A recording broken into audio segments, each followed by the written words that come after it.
ఒరే మా నాన్న 5 లక్షలు ఇచ్చాడ్రా, ఐఫోన్ తీసుకొని షాపింగ్ చేయమన్నాడ్రా మా నాన్న.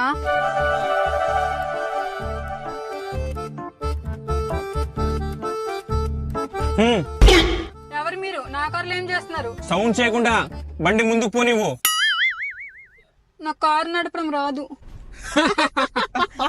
రే ఒక పంచే, ఈ గన్ను పెట్టుకో, నేను వెళ్ళి బండి నడుపుతా. సరే.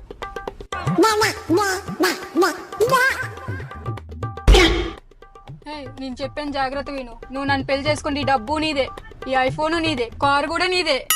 ఈ ప్లాన్ ఏదో బాగుంది. సరే. నీ ఫ్రెండ్ ని భయపెట్టి పంపించేసే. సరే. రే ముందు ఎక్కడి నుంచి వెళ్ళిపో, లేకుంటే కాల్చి పాడు దొబ్బుతా. బేబీ నువ్వు వచ్చి కారు నడుపు.